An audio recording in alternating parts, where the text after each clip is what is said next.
ನಾವೆಲ್ಲರೂ ಈ zip file ಅನ್ನೋ ಕಾನ್ಸೆಪ್ಟ್ ನೋಡಿದೀವಿ ಅಲ್ವಾ? ಹೌದು, ಕಂಪ್ಯೂಟರಲ್ಲಿ ನಾರ್ಮಲ್ ಆಗಿ ಯೂಸ್ ಮಾಡ್ತೀವಿ. ಎಕ್ಸಾಕ್ಟ್ಲಿ. ಒಂದು ಚಿಕ್ಕ ಜಿಪ್ ಫೈಲ್ ಒಳಗೆ ಸಾವಿರಾರು ಜಿಬಿಯಷ್ಟು ಡೇಟಾ, ಅಂದ್ರೆ ನೂರಾರು ವಿಡಿಯೋಗಳು, ಸಾವಿರಾರು ಡಾಕ್ಯುಮೆಂಟ್ಸ್ ಎಲ್ಲವನ್ನೂ ನಾವು ಅಡಗಿಸಿಡ್ಬೋದು. ಕರೆಕ್ಟ್. ಆ ಫೈಲ್ ನೋಡೋಕೆ ಮಾತ್ರ ಕೆಲವು ಮೆಗಾಬೈಟ್ಸ್ ಅಷ್ಟು ಚಿಕ್ಕದಾಗಿ ಕಾಣುತ್ತೆ. ಆದ್ರೆ ಅದನ್ನ ಅನ್ಜಿಪ್ ಮಾಡಿದಾಗ ಇಡೀ ಪ್ರಪಂಚವೇ ತೆರೆಕೊಳ್ಳುತ್ತೆ.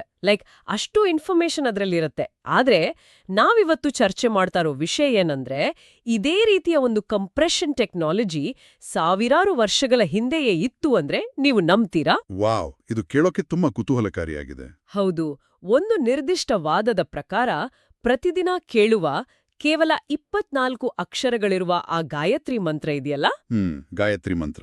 ಆ ಗಾಯತ್ರಿ ಮಂತ್ರದೊಳಗೆ ಇಡೀ ಬ್ರಹ್ಮಾಂಡದ ಸೃಷ್ಟಿಯನ್ನು ವಿವರಿಸುವ ಬೃಹತ್ ಪುರುಷ ಸೂಕ್ತವೇ ಕಂಪ್ರೆಸ್ ಆಗಿದೆ ಅಂತ ಹೇಳ್ತಾರೆ. ಇಂದಿನ ನಮ್ಮ ಈ ಆಳವಾದ ವಿಶ್ಲೇಷಣೆಯಲ್ಲಿ ನಾವು ಇದೇ ಕಾನ್ಸೆಪ್ಟ್ ಅನ್ನ ಡಿಕೋಡ್ ಮಾಡ್ತಾ ಇದೀವಿ. ಖಂಡಿತ. ಮತ್ತು ಇದಕ್ಕೆ ಆಧಾರವಾಗಿ ನಾವು ತಗೊಳ್ತಾ ಇರೋದು ಒಂದು ಅದ್ಭುತವಾದ ಕೃತಿ. ಹೌದು. 2026ರಲ್ಲಿ ಪ್ರಕಟವಾಗಿರುವ ವಿಜಯೇಂದ್ರ ರಾಮನಾಥ ಭಟ್ಟರು ಸಂಪಾದಿಸಿರುವ ಬೃಹತ್ ಗ್ರಂಥ. ಅದರ ಹೆಸರು ಸಂಧ್ಯಾವಂದನೆ ಅಂತರಂಗ ಸಂಪುಟ 2 ಭಕ್ತಿಯುಕ್ತ ಜ್ಞಾನಯೋಗ. ಈ ಗ್ರಂಥದಲ್ಲಿ ಗಾಯತ್ರಿ ಮಂತ್ರ ಮತ್ತು ಪುರುಷ ಸೂಕ್ತದ ನಡುವೆ ಇರುವ ಅತ್ಯಂತ ನಿಗೂಢವಾದ ಒಂದು ಆಳವಾದ ಸಂಬಂಧವನ್ನು ಬಿಡಿಸಿಡುವ ಪ್ರಯತ್ನ ಮಾಡಿದ್ದಾರೆ. ಸರಿ, ಹಾಗಾದ್ರೆ ಇದನ್ನೀಗ ಬಿಡಿಸಿ ನೋಡೋಣ.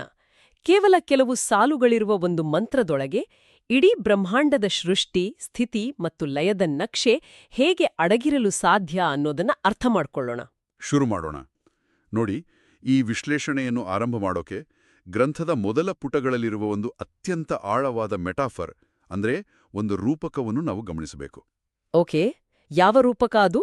ಗೋಕರ್ಣ ಪರ್ತಗಾಳಿ ಮಠದ ಶ್ರೀ ವಿದ್ಯಾಧೀಶ ತೀರ್ಥ ಶ್ರೀಪಾದ ವಡೇರ ಸ್ವಾಮೀಜಿಯವರ ಆಶೀರ್ವಚನದಲ್ಲಿ ಒಂದು ಅದ್ಭುತವಾದ ಮಾತಿದೆ. ಅವರು ಹೇಳ್ತಾರೆ, ಬ್ರಾಹ್ಮಣನು ಒಂದು ವೃಕ್ಷದಂತೆ, ವೇದಗಳು ಆ ವೃಕ್ಷದ ಶಾಖೆಗಳು, ಆದರೆ ಸಂಧ್ಯಾವಂದನೆಯೇ ಆ ವೃಕ್ಷದ ಬೇರು ಅಂತ. ಓಹೋ, ಸಂಧ್ಯಾವಂದನೆಯೇ ಬೇರು. ಹೌದು. ಈ ಮಾತಿನ ಅರ್ಥವ್ಯಾಪ್ತಿ ಬಹಳ ದೊಡ್ಡದು. ಇದು ಕೇವಲ ಯಾವುದೋ ಒಂದು ಧಾರ್ಮಿಕ ಆಚರಣೆಯ ಬಗ್ಗೆ ಹೇಳ್ತಾ ಇರೋ ಮಾತಲ್ಲ, ಬದಲಾಗಿ ಜ್ಞಾನದ ವಿಕಾಸ ಹೇಗೆ ನಡೆಯುತ್ತೆ ಅನ್ನೋದರ ಬಗ್ಗೆ ಗ್ರಂಥಕಾರರು ಕೊಡ್ತಾ ಇರೋ ಸುಳಿವು ಇದು. ಆದ್ರೆ ಇಲ್ಲಿ ನನಗೊಂದು ಪ್ರಶ್ನೆ ಮೂಡ್ತಾ ಇದೆ. ಅಂದ್ರೆ ಹೇಳಿ. ವೇದಗಳೆಂದ್ರೆ ಅಗಾಧವಾದ ಜ್ಞಾನ ಭಂಡಾರ. ಅದರಲ್ಲಿ ಭೌತಶಾಸ್ತ್ರ ಇದೆ, ಗಣಿತ ಇದೆ, ತತ್ವಶಾಸ್ತ್ರ ಎಲ್ಲವೂ ಇದೆ ಅಂತ ಹೇಳ್ತಾರೆ ಅಲ್ವಾ? ಖಂಡಿತ ಎಲ್ಲವೂ ಇದೆ. ಆದ್ರೆ ಸಂಧ್ಯಾವಂದನೆ ಅನ್ನೋದು ದಿನನಿತ್ಯ ಮಾಡುವ ಒಂದು ಪ್ರಕ್ರಿಯೆ, ಕೇವಲ ಒಂದು ನಿತ್ಯಕರ್ಮ. ಈ ಒಂದು ನಿತ್ಯಕರ್ಮ ಅಷ್ಟು ದೊಡ್ಡ ವೇದಗಳೆಂಬ ಶಾಖೆಗಳಿಗೆ ಬೇರಾಗಲು ಹೇಗೆ ಸಾಧ್ಯ? ಅದು ಬಹಳ ವ್ಯಾಲಿಡ್ ಆದ ಪ್ರಶ್ನೆ. ಮತ್ತು ಇದರ ಹಿಂದಿನ ಲಾಜಿಕ್ ಏನು ಅಂತ ಗ್ರಂಥ ಹೇಗೆ ವಿವರಿಸುತ್ತೆ? ಜೊತೆಗೆ ಇನ್ನೊಂದು ವಿಷಯ, ಈ ಗ್ರಂಥವನ್ನು ವೇದಮೂರ್ತಿ ರಾಮನಾಥ ಉಪಾಧ್ಯಾಯ ಭಟ್ಟರಿಗೆ ಡೆಡಿಕೇಟ್ ಮಾಡಿದಾರಲ್ವಾ? ಹೌದು, ಸಮರ್ಪಣೆ ಮಾಡಿದ್ದಾರೆ. ಅವರು ತಮ್ಮ 14ನೇ ವಯಸ್ಸಿನಿಂದಲೇ ಶ್ರೀ ವೀರಮಾರುತಿ ದೇವಸ್ಥಾನದಲ್ಲಿ 5 ದಶಕಗಳ ಕಾಲ, ಅಂದ್ರೆ 50 ವರ್ಷ ಅರ್ಚಕರಾಗಿ ಸೇವೆ ಸಲ್ಲಿಸಿದವರು. ಆ ಸುದೀರ್ಘ ಅನುಭವಕ್ಕೂ ಈ ಬೇರು ಮತ್ತು ಮರದ ಪರಿಕಲ್ಪನೆಗೂ ಏನಾದ್ರೂ ಕನೆಕ್ಷನ್ ಇದೆಯಾ? ಖಂಡಿತವಾಗಿಯೂ ಒಂದು ಬಲವಾದ ಕನೆಕ್ಷನ್ ಇದೆ. ನೋಡಿ, 50 ವರ್ಷಗಳ ಕಾಲ ಒಂದೇ ಪ್ರಕ್ರಿಯೆಯನ್ನು ಶ್ರದ್ಧೆಯಿಂದ ಮಾಡುವುದಿದೆಯಲ್ಲ, ಅದು ಕೇವಲ ಫಿಸಿಕಲ್ ವರ್ಕ್ ಅಲ್ಲ, ಅದೊಂದು ರೀತಿಯ ಆಳವಾದ ಧ್ಯಾನ. ಓಕೆ, ಧ್ಯಾನದ ಸ್ಥಿತಿ. ಹೌದು. ಆ ಅನುಭವದ ಹಿನ್ನೆಲೆಯಿಂದಲೇ ಈ ಗ್ರಂಥದ ತತ್ವಗಳು ರೂಪುಗೊಂಡಿವೆ. ಇನ್ನು ನೀವು ಕೇಳಿದ ಆ ತಾರ್ಕಿಕ ಸಂಪರ್ಕ, ಆ ಲಾಜಿಕ್ ಬಗ್ಗೆ ಹೇಳೋದಾದ್ರೆ, ಇಲ್ಲಿ ಅತ್ಯಂತ ಆಸಕ್ತಿದಾಯಕ ಅಂಶ ಏನಂದ್ರೆ, ಗ್ರಂಥದಲ್ಲಿ ಒಂದು ನಿರ್ದಿಷ್ಟವಾದ ಮ್ಯಾಥಮ್ಯಾಟಿಕಲ್ ಮತ್ತು ಸ್ಟ್ರಕ್ಚರಲ್ ಸೂತ್ರವನ್ನು ಉಲ್ಲೇಖಿಸಿದ್ದಾರೆ. ಮ್ಯಾಥಮ್ಯಾಟಿಕಲ್ ಸೂತ್ರನ? ಅದು ಹೇಗೆ? ಅದೇ ಗಾಯತ್ರಿಯ 3 ಪಾದಗಳಿಂದ ಪುರುಷ ಸೂಕ್ತದ 3 ವರ್ಗಗಳು ಮತ್ತು ಆ ವರ್ಗಗಳಿಂದ 3 ವೇದಗಳು ಅಭಿವ್ಯಕ್ತವಾಗಿವೆ ಅನ್ನೋ ತತ್ವ. ಒಂದೇ ನಿಮಿಷ, ಇದನ್ನ ಸ್ವಲ್ಪ ಬಿಡಿಸಿ ಹೇಳ್ತೀರಾ? ಖಂಡಿತ. ಗಾಯತ್ರಿ ಮಂತ್ರದಲ್ಲಿ ಒಟ್ಟು 24 ಅಕ್ಷರಗಳಿವೆ ಅಲ್ವಾ? ಅವುಗಳನ್ನು 8 ಅಕ್ಷರಗಳ 3 ಪಾದಗಳಾಗಿ ವಿಂಗಡಿಸಲಾಗಿದೆ. ಓಕೆ, 8 × 3 24. ಕರೆಕ್ಟ್. ಗ್ರಂಥದ ವಾದದ ಪ್ರಕಾರ ಈ ಪ್ರತಿಯೊಂದು ಪಾದವು ಪುರುಷ ಸೂಕ್ತದ ಪ್ರತಿಯೊಂದು ವರ್ಗಕ್ಕೆ, ಅಂದ್ರೆ ಒಂದೊಂದು ಅಧ್ಯಾಯಕ್ಕೆ ಬೀಜರೂಪವಾಗಿದೆ. ಓಹೋ, ಅಂದ್ರೆ ಗಾಯತ್ರಿ ಮಂತ್ರ ಒಂದು ಬೀಜ, ಪುರುಷ ಸೂಕ್ತ ಅದರ ಮರ. ಎಕ್ಸಾಕ್ಟ್ಲಿ. ಪುರುಷ ಸೂಕ್ತವು ಆ ಬೀಜದ ವಿಸ್ತಾರವಾದ ರೂಪ, ಮತ್ತು ಆ ಪುರುಷ ಸೂಕ್ತದಿಂದ 3 ಮುಖ್ಯ ವೇದಗಳು ಹೊರಹೊಮ್ಮಿವೆ. ವಾವ್! ಆದ್ದರಿಂದಲೇ ಗಾಯತ್ರಿ ಮಂತ್ರವನ್ನು ಒಳಗೊಂಡಿರುವ ಸಂಧ್ಯಾವಂದನೆ ಇಡೀ ವೇದವೃಕ್ಷಕ್ಕೆ ಬೇರು ಅಂತ ಸ್ವಾಮೀಜಿಯವರು ವಿಶ್ಲೇಷಿಸಿದ್ದಾರೆ. ಅಂದ್ರೆ ನಾವು ಆರಂಭದಲ್ಲಿ ಮಾತಾಡಿದ ಆ ಜಿಪ್ ಫೈಲ್ ಅನಾಲಜಿ ಇಲ್ಲಿ ಪರ್ಫೆಕ್ಟ್ ಆಗಿ ಮ್ಯಾಚ್ ಆಗುತ್ತೆ. ಪರ್ಫೆಕ್ಟ್ ಆಗಿ ಮ್ಯಾಚ್ ಆಗುತ್ತೆ. ಹೌದು. ಆ 8 ಅಕ್ಷರಗಳ 3 ಪಾದಗಳು ಕೇವಲ ಶಬ್ದಗಳಲ್ಲ, ಅವು ಡೇಟಾ ಪ್ಯಾಕೆಟ್ಗಳಿದ್ದಂತೆ. ಆ 24 ಅಕ್ಷರಗಳನ್ನು ಅನ್ಜಿಪ್ ಮಾಡಿದಾಗ ಇಡೀ ಪುರುಷ ಸೂಕ್ತದ ಬೃಹತ್ ಕತ್ವಶಾಸ್ತ್ರ ಓಪನ್ ಆಗತ್ತೆ. ಹೌದು, ಅದೇ ಇದರ ಮ್ಯಾಜಿಕ್. ಹಾಗಾದ್ರೆ ಈ ಕಂಪ್ರೆಷನ್ ಥಿಯರಿಯನ್ನು ಗ್ರಂಥವು ಪದಗಳ ಮೂಲಕ ಹೇಗೆ ಪ್ರೂಫ್ ಮಾಡತ್ತೆ ಅಂತ ನಾವೀಗ ಪರೀಕ್ಷೆ ಮಾಡೋಣ. ಗಾಯತ್ರಿ ಮಂತ್ರದ ಮೊದಲನೇ ಪದವೇ ತತ್. ಹೌದು, ತತ್ ಸವಿತುರ್ ವರೇಣ್ಯಂ ಅಲ್ಲಿ ಮೊದಲನೇ ಪದ ತತ್. ಒಂದೇ ಒಂದು ಅಕ್ಷರ ಅಥವಾ ಪದ ಬ್ರಹ್ಮಾಂಡದ ಅತ್ಯಂತ ಕ್ಲಿಷ್ಟಕರವಾದ ಪರಿಕಲ್ಪನೆಯನ್ನು ಹೇಗೆ ವಿಸ್ತರಿಸುತ್ತೆ ನೋಡಿ. ಗ್ರಂಥದಲ್ಲಿ ತತ್ ಅನ್ನೋ ಪದವನ್ನು ಪುರುಷ ಸೂಕ್ತದ ದೃಷ್ಟಿಕೋನದಿಂದ ತುಂಬಾನೇ ಡೀಟೇಲ್ ಆಗಿ ವಿಶ್ಲೇಷಣೆ ಮಾಡಿದ್ದಾರೆ. ತತ್ ಎಂದ್ರೆ ಅದು, ಅಂದ್ರೆ ಕಾಲ ಅಥವಾ ಟೈಮ್, ಮತ್ತು ದೇಶ ಅಂದ್ರೆ ಸ್ಪೇಸ್. ಈ ಟೈಮ್, ಸ್ಪೇಸ್ ಮತ್ತು ಗುಣಗಳಿಂದ ಮೀರಿದ ಎಲ್ಲದಕ್ಕೂ ಆಧಾರವಾದ ಪರಮತತ್ವ. ಓಕೆ, ಅಂದ್ರೆ ಟೈಮ್ ಮತ್ತು ಸ್ಪೇಸ್ಗಿಂತ ಆಚೆ ಇರೋದು. ಕರೆಕ್ಟ್. ಪುರುಷ ಸೂಕ್ತದಲ್ಲಿ ಆ ಭಗವಂತನನ್ನು ಅಥವಾ ಆ ಮೂಲ ಶಕ್ತಿಯನ್ನು ಅಪೌರುಷೇಯ ಅಂತ ಕರೆದಿದ್ದಾರೆ. ಅಪೌರುಷೇಯ ಅಂದ್ರೆ? ಅಪೌರುಷೇಯ ಎಂದ್ರೆ ಯಾವುದೇ ಮನುಷ್ಯನಿಂದ ಸೃಷ್ಟಿಯಾಗದ ಆದಿ ಮತ್ತು ಅಂತ್ಯವೇ ಇಲ್ಲದ ತತ್ವ. ಪುರುಷ ಸೂಕ್ತದಲ್ಲಿ ಬರುವ ಯತ್ ಭೂತಂ ಯಚ ಭವ್ಯಂ ಅನ್ನೋ ವಾಕ್ಯವನ್ನು ಗ್ರಂಥಕಾರರು ಇಲ್ಲಿ ರೆಫರ್ ಮಾಡ್ತಾರೆ. ಯತ್ ಭೂತಂ ಯಚ ಭವ್ಯಂ. ಇದರ ಅರ್ಥ ಹಿಂದೆ ಏನೆಲ್ಲ ಆಗಿ ಹೋಗಿದೆಯೋ ಮತ್ತು ಮುಂದೆ ಫ್ಯೂಚರ್ಲಿ ಏನೆಲ್ಲ ಆಗಲಿದೆಯೋ ಅದೆಲ್ಲವೂ ಆ ಮೂಲತತ್ವವೇ ಆಗಿದೆ ಅಂತ. ಭಗವಂತ ಬ್ರಹ್ಮಾಂಡದ ಸೃಷ್ಟಿಗಿಂತ ಮೊದಲೂ ಇದ್ದವನು, ಬ್ರಹ್ಮಾಂಡದ ಒಳಗೂ ಇರೋವನು ಮತ್ತು ಅದರ ಹೊರಗೂ ವ್ಯಾಪಿಸಿರೋವನು. ಅಂದ್ರೆ ಪಾಸ್ಟ್, ಪ್ರೆಸೆಂಟ್, ಫ್ಯೂಚರ್ ಎಲ್ಲವೂ ಅವನೇ. ಹೌದು, ಭಗವಂತನ ಈ 3 ರೂಪಗಳ ಬಗ್ಗೆ ಇಲ್ಲಿ ವಿವರಿಸಿದ್ದಾರೆ. ಇದನ್ನೇ ಗಾಯತ್ರಿಯ ಆ ಸಣ್ಣ ತತ್ ಅನ್ನೋ ಪದ ಕಾಂಪ್ರೆಸ್ ಮಾಡುತ್ತೆ ಅನ್ನೋದು ಗ್ರಂಥದ ಮುಖ್ಯವಾದ. ಆದ್ರೆ ಇಲ್ಲಿ ನಮ್ಮಂತ ಸಾಮಾನ್ಯ ಮನುಷ್ಯರ ಗ್ರಹಿಕೆಗೆ ಒಂದು ಲಿಮಿಟ್ ಇದೆ ಅನ್ಸುತ್ತೆ. ಅಂದ್ರೆ ನಮ್ಮ ಮೆದುಳು ಯಾವಾಗ್ಲೂ ನಿನ್ನೆ, ಇವತ್ತು, ನಾಳೆ ಅನ್ನೋ ಕಾಲದ ಚೌಕಟ್ನಲ್ಲಿ ಯೋಚನೆ ಮಾಡುತ್ತೆ. ಹೌದು, ನಮಗೆ ಟೈಮ್ಲೈನ್ ಬೇಕು. ಹಾಗೆ ಉದ್ದ, ಅಗಲ, ಎತ್ತರ ಅನ್ನೋ 3D ಸ್ಪೇಸಲ್ಲಿ ಮಾತ್ರ ನಾವು ಯೋಚಿಸ್ತೀವಿ. ಹೀಗಿರುವಾಗ ಈ ಇನ್ಫಿನಿಟಿ ಅಥವಾ ಅನಂತತೆ ಅನ್ನೋದನ್ನ ಅರ್ಥ ಮಾಡ್ಕೊಳಕ್ಕೆ ಕೇವಲ ತತ್ ಅನ್ನೋ ಪದ ಹೇಗೆ ಹೆಲ್ಪ್ ಆಗುತ್ತೆ? ಅದು ನಿಜಕ್ಕೂ ಒಂದು ದೊಡ್ಡ ಚಾಲೆಂಜ್.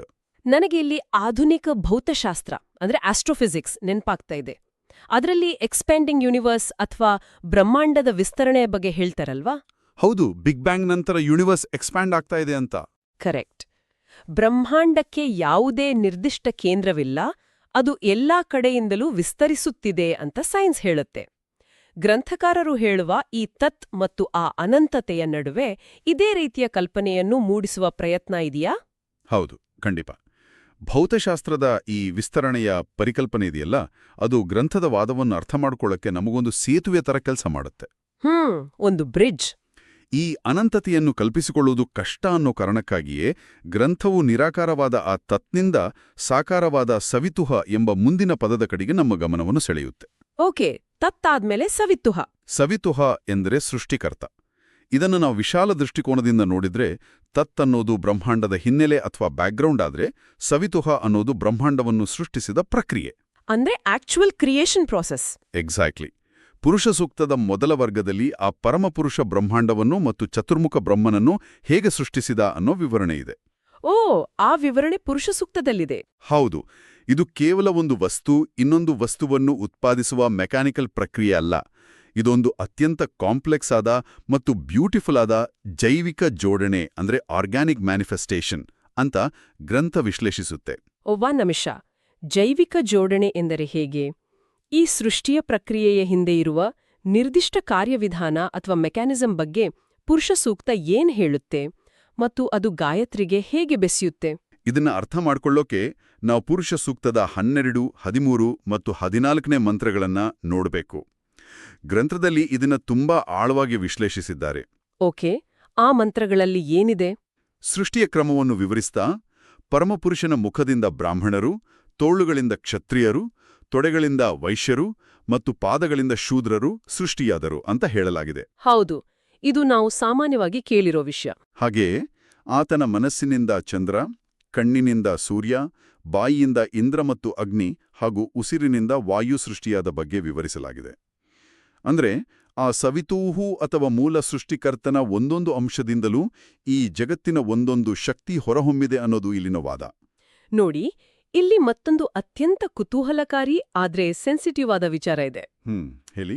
ಆಧುನಿಕ ಸಮಾಜಶಾಸ್ತ್ರದ ದೃಷ್ಟಿಯಿಂದ ನಾವಿದನ್ನ ನೋಡಿದಾಗ ಸಮಾಜದ ವಿವಿಧ ವರ್ಗಗಳು ದೇಹದ ವಿವಿಧ ಅಂಗಗಳಿಂದ ಸೃಷ್ಟಿಯಾದವು ಅನ್ನೋ ಕಲ್ಪನೆ ತುಂಬನೇ ಹೈರಾರ್ಕಿಕಲ್ ಅಂದ್ರೆ ಶ್ರೇಣೀಕೃತವಾದ ಮತ್ತು ವಿವಾದಾತ್ಮಕವಾದ ವ್ಯವಸ್ಥೆಯಂತೆ ಕಾಣುತ್ತೆ ಅಲ್ವಾ?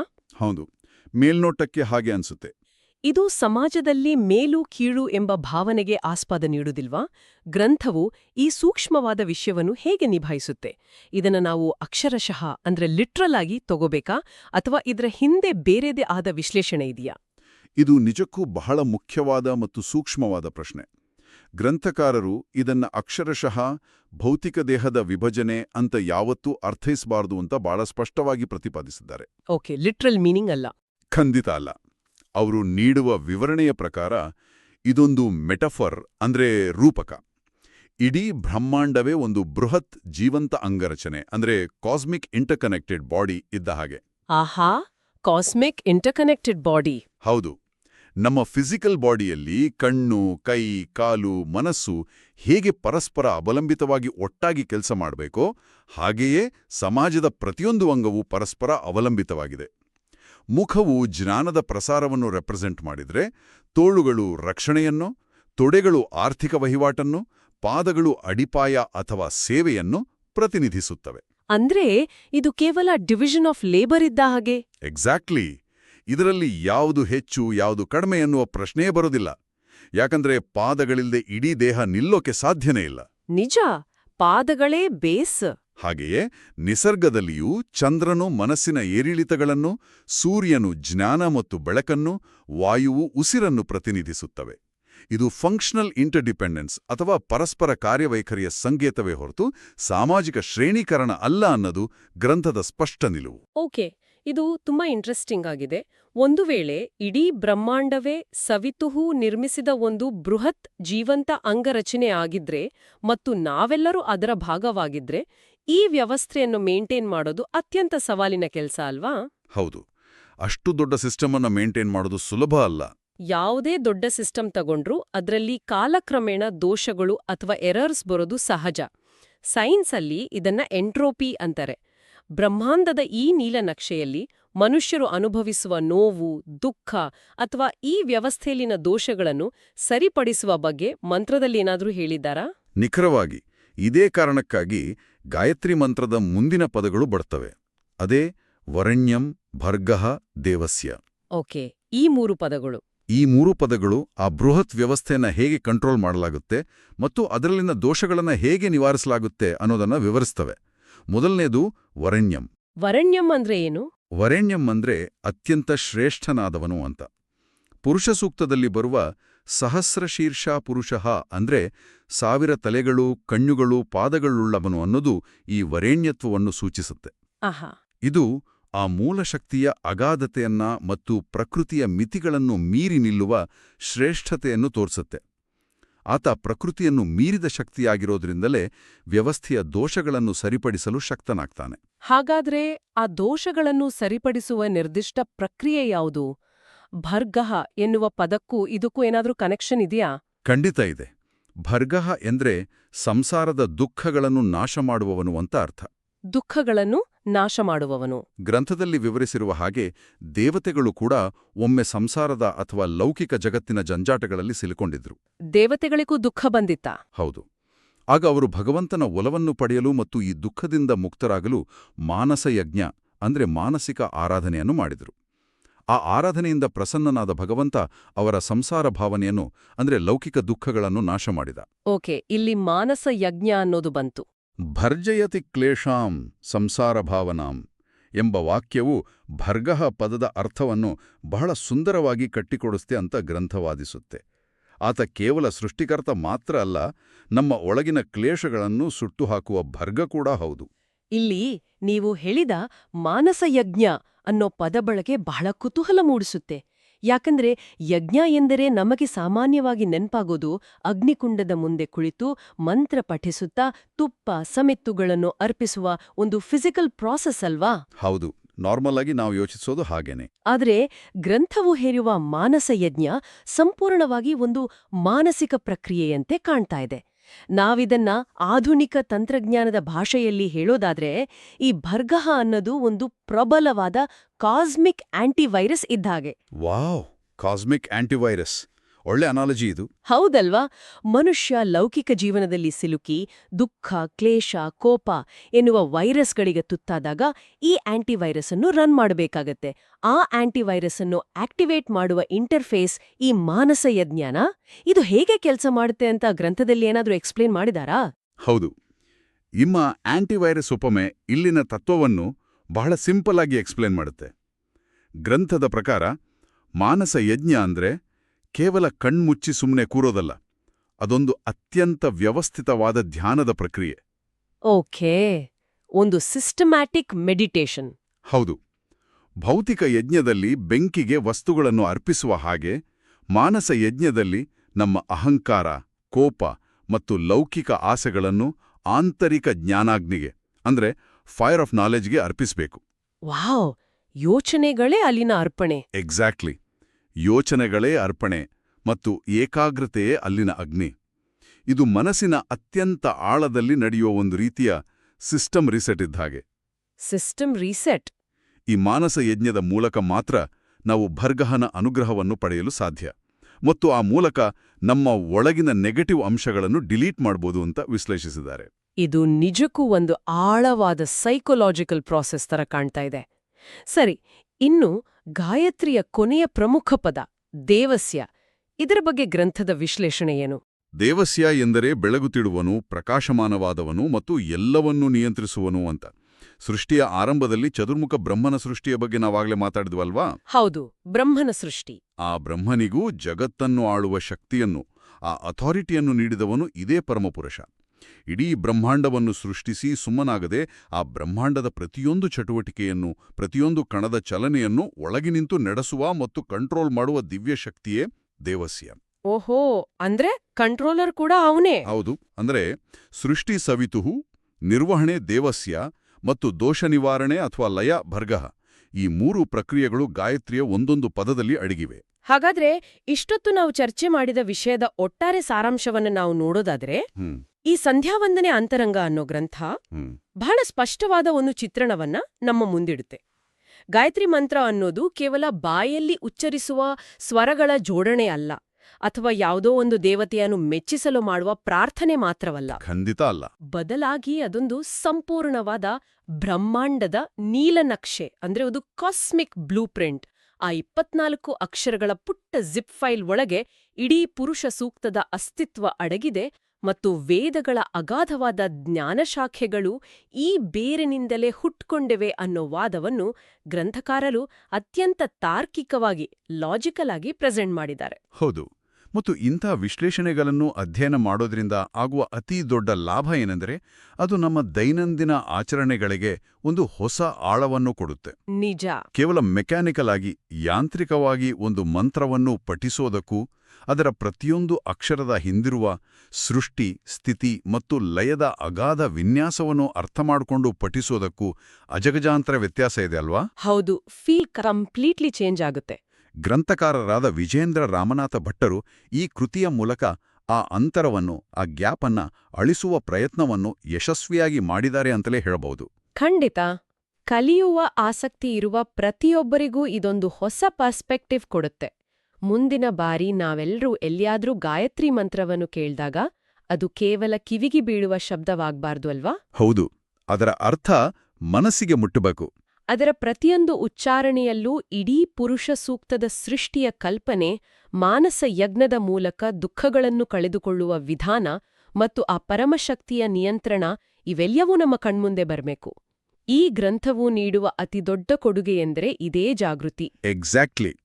ಮತ್ತು ಈ ಚರ್ಚೆಯನ್ನು ಮುಕ್ತಾಯಗೊಳಿಸುವ ಮುನ್ನ ಗ್ರಂಥದ ಒಟ್ಟು ಸಾರಾಂಶದಿಂದ ಹೊಮ್ಮುವ ಒಂದು ಪ್ರಬಲವಾದ ಚಿಂತನೆಯನ್ನು, ಒಂದು ಕುತೂಹಲಕಾರಿ ಪ್ರಶ್ನೆಯನ್ನು ನಾನು ಕೇಳುಗರ ಮುಂದಿಡಲು ಬಯಸ್ತೀನಿ.